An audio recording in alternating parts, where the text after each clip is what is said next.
ได้แนวปลูกมาอีกแล้วลุงพรพี่น้องขายดีพี่น้องกระหล่ำดอกจ้ะ มีแนวปลูกอย่างเดียวลุงพรน่ะได้กินบ่ได้กินบ่สนจ้ะ ปลูกแถวปลูกก่อนจัดส่งมาให้กันทุกมื้อคนหมักปลูกเพิ่นกระจัดมาให้และนอนพี่น้องพี่สาวแม่น้องลิงฝากมาให้จ้ะกระหล่ำดอกแล้วก็พริกหยังอันนี้โหเราใส่ปุ๋ยเด้อมันจะงามนะพี่น้องพริกเราฝากมาให้เพิ่นสิเลี้ยงไว้แบบนี้นี่เพิ่นเลี้ยงใส่ถาด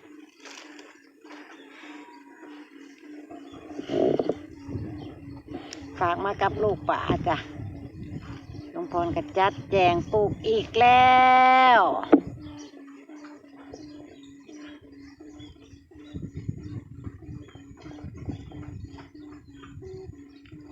พอดีอยู่ปะจ๊ะหัวหนึ่งเนาะเป็นหัวจะมีแล้วเป็นหัวให้มันห่างๆกันไว้มันจะหัวใหญ่เนาะพี่เนาะหัวใหญ่ๆหัวหนึ่ง40 บาท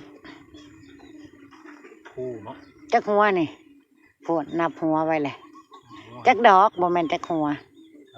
4 6 8 10 11ตัวนี้2 3 4 25 26 27 28 29 30 31 32 33 34ดอก4 ดอกดอกละ20ปลูกไงพ่อนปลูก ดอกละ20ครับผมมีให้ปลูกก็ได้ลุงพรแล้วเรามักปลูกก็แล้วเนาะน่ะลุงพรก็จัดไปแล้วพี่น้องเอ้ยเอาบ่อันนั้นเอาบ่อันนี้พี่สาวอยู่ฝั่งไทยก็ได้เอาอย่างเดียวลุงพรหมดทุกสิ่งทุกอย่างจังเลยอันนี้มากับลูกป่ามือนี่แหละพี่น้องเพิ่นฝากมาอย่าที่ร้ายห่างๆไว้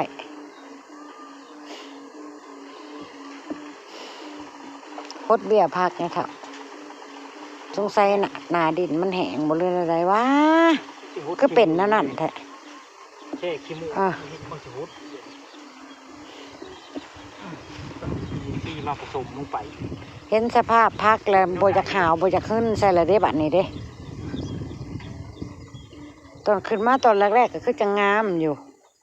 พอแล้วเพราะว่าเปลี่ยนไปโพดน้ำบ่หรือใดหรือว่าโอ้ยจักยังเนาะจักว่าเนาะได้เอาลูกปุ๋ยเดี๋ยวจะนกระตายเนาะก่อนจัดการตายเขาหลอกยังอยู่ต้นหนึ่ง3 ต้นพอดี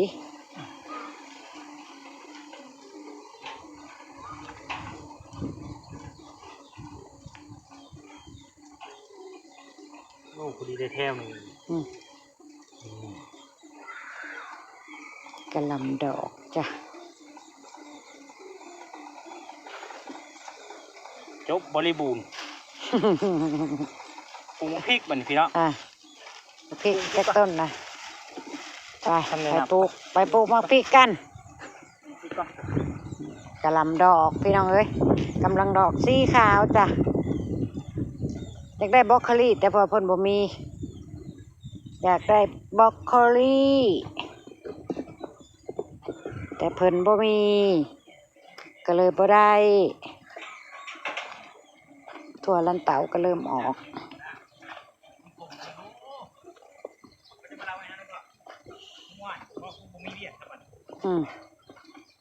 ลูกชาย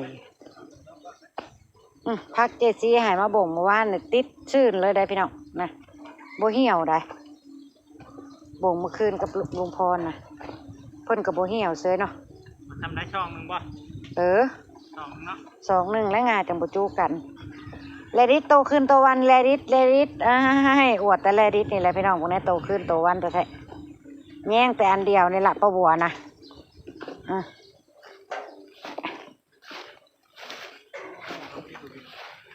แปลงนี่สำหรับพริกโดยเฉพาะพี่น้องเลยลงพริกแล้วก็โอ้ยังซุ่มเสยเนาะ ชุ่มเฮ้ หดเงาอะไรย่ารถเถา เงาอย่า ดินยังซุ่มอยู่นี่ ได้เลย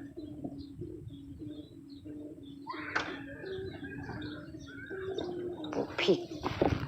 ริกสีฟ้าแดงจ้ะพี่น้องเปิ้นฝากมาให้พริกสีฟ้าแดงเพิ่นเลี้ยงแบบเลี้ยงใส่ถาดเห็นได้พี่น้อง ก้อนมาเลี้ยงจะคุ้มบัน ฟางกบเลย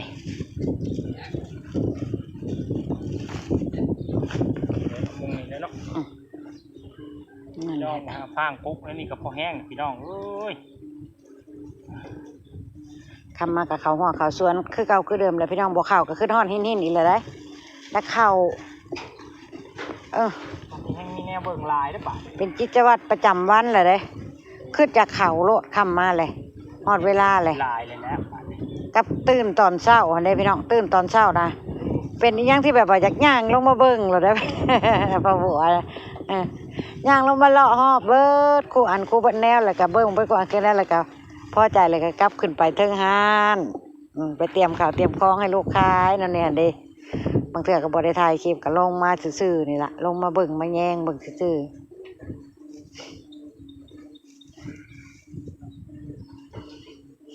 ปลูกไงพรปลูก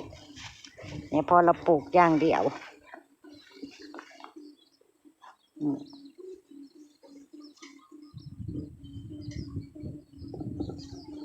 หลายเติบผลได้ประมาณจากชุดล่องผลบ่นี่นะฮะป้าบัวว่าจากชุดล่องผมไปจักหน่อยพี่น้อง เกี่ยวกับพี่เกี่ยวไม้นี่คือสุดไว้แค่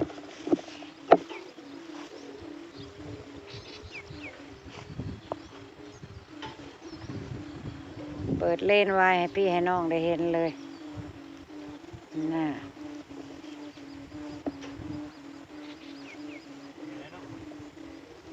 อีก3 ต้น พักบัวป้าบัว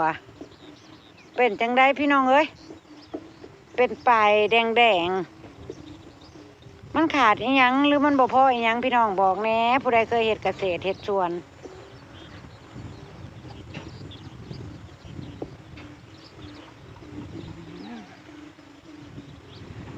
เบิ่งนี่นะเป็นปลายแดงได้เครื่องร่องนึงบอกมันบ่ทันใหญ่เพิ่นเลือกคัดเอาแต่ต้นใหญ่ๆมาให้ปลูกถาก่อนเพิ่นว่ารอให้ปักพริกบ้านใหญ่พอปลูกก็จังมาพร้อมกันเลยกับพริกสีฟ้าอันนี้พี่น้องอันนี้เพิ่นคัดเป็นบางต้นมาให้ซื่อๆ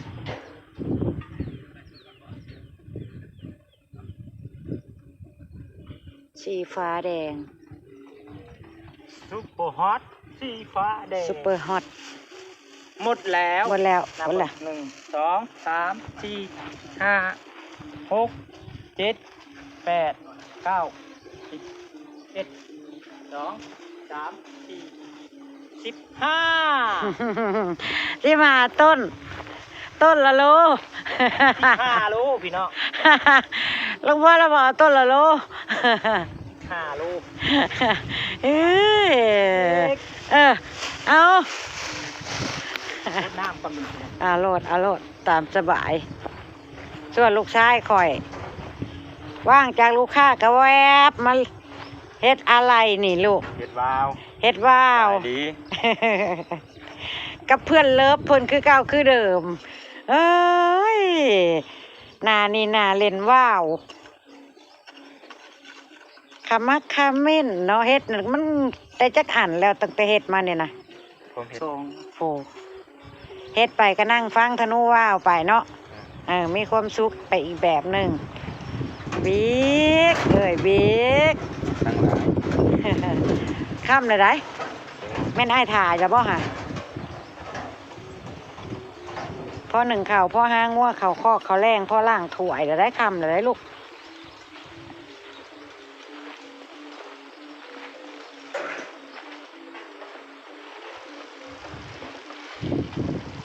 พอช่วง3-4 โมงเย็นจังซี่มันก็สิบ่มีแหละจ้ะพี่น้องบ่มีลูกค้ามากินก๋วยเตี๋ยวแล้วเพิ่นก็แวบลงมาเล่นได้น้องบิ๊กก็ได้เดี๋ยวเจ้าน้อยก็ขึ้นไปทำหน้าที่อีกหนึ่งข่าวล่างถ้วยไปต้อนงัวเขาเคาะเขาแรงซองไอ้น้องเพิ่นแบ่งหน้าที่กันเฮ็ด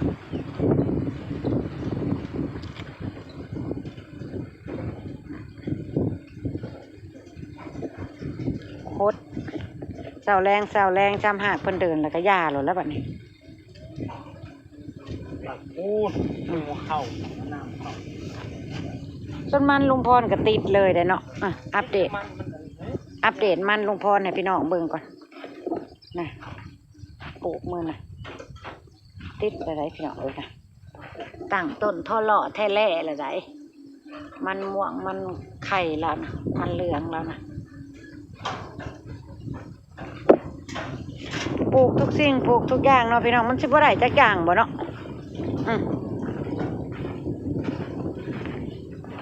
ปลูกไปโลดพักกับปลูกเข่ากับปลูกป่ากระเลี่ยงเนี่ยเอาทุกสิ่งเอาทุกอย่างเจ้าบ่ไปโฮดล้ำอีกบ่เบี้ยอันพักอัน โอ้โหเตรียมจะพดอัน กะลำดอกเจ้านะนี่พักบัวปลาบัวนะพี่น้องเอ้ยมันเป็นนี่ยังละนี่ตอนขึ้นมาไม่คือจะงามบ่นี่ปลายเพิ่นเป็นแดงนี่นะพี่น้องเพิ่นโพดน้ำบ่พักบัวนี่นะเป็นทรงแบบว่าโอ้ยน้ำรุดอยู่ไสลูกไปนะแม่แล่นนะแม่เจ้านั่นปฏิทาพ่อยังไปปิดสวิกมันแล่นลูกแล่นปิดไว้รถก็ได้มันท่วมเข่าเลยนะมึงเนี่ยพักบัวที่ปลาบัวปลูกไม้ก็ขึ้นมางามแบบนี้แหละนี่แบบอันปลูกก้อนหมูก็ขึ้นมางามเวลาผัดเปลี่ยนเป็นแล้วนี่อันนี้ปลาบัวปลูกไม้เนี่ยนะพี่น้องนี่ที่ไปบอกหลายคนก็ปลาบัวปลูกที่อยากเห็นความเขียวสะอุ่มของสวนเด้พี่น้องเอ้ย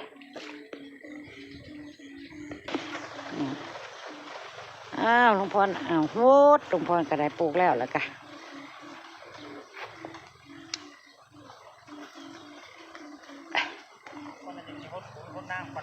คอยว่าอยากให้โฮดน้ำให้เบิดเลยนะเบี้ยพักนี่แบบว่าบ่ต้องป้อยน้ำเขาล่องนะเขาโฮดพรมทั้งเทิงมันน่ะเนาะพี่น้อง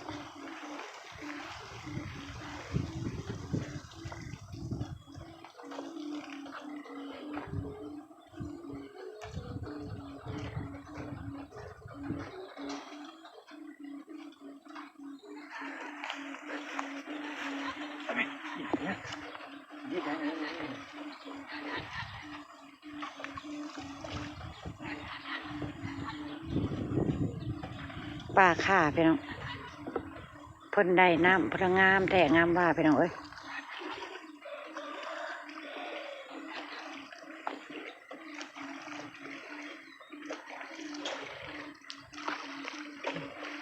พื้นที่ที่ลุงพรปลูกปะจะให้เพิ่มประมาณน้อย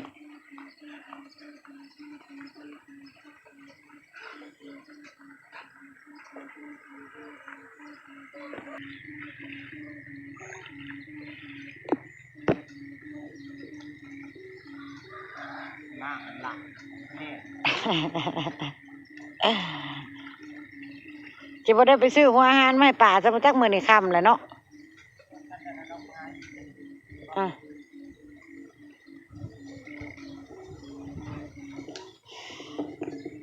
เบิ่งในพี่น้องเบียพักประบุอันนี้รอวชิธาบ่งเพิ่นเป็นตาชิบ่งอยู่บ่ละนี่มึงเนี่ยยังตีติ่นอยู่นี่เอาอีหยังใส่แล้วมันจังสิสัดวือขึ้นเลยพักบงแก้วประบัวกะ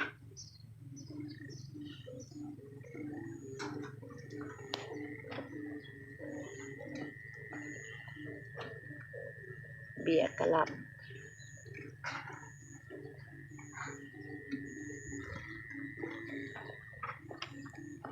สลัดอันนี้พี่น้องส่วนผักกาดแก้วบ่ได้จ้ะออกมาหน่อยเดียวก็นกกินเบิดแล้วจ้ะเนี่ยว่างเปล่าจ้ะเหลือ2 ต้นผักกาดแก้ว3 ต้นแต่บ่มั่นใจว่าสิเหลือเพราะว่านกคนมาเอาไปอยู่ชั่วมื้อวางหันลายอยู่แหน่ผักบัวนะยังเห็นแต่ดินอยู่คือเก่าอยู่พี่น้องเอ้ยอำลาพระจากแล้วจ้ะเก็บภาพบรรยากาศอันผ้าส้มสวนอันโบเคียวสะอุ่มของป้าบัวไว้ซ้ำนี่เลยเด้อจ้ะพี่น้อง ว่าแบบท้อแท้ใจเลยพี่น้องว่าเบี้ยมะเขือหรือว่ามะเขือเทศนั่นแหละจ้ะพี่น้องไปแล้วจ้าพ่อป้าบัวและลุงพ่นคลิปหน้าจ้ะพี่น้องขอบคุณทุกกำลังใจขอบคุณทุกการติดตามเด้อพี่น้องเด้อไปแล้วจ้าไปพอแล้วก็อัตตาหุกตาหุยของเราอยู่จ้ะสบายดีพี่น้อง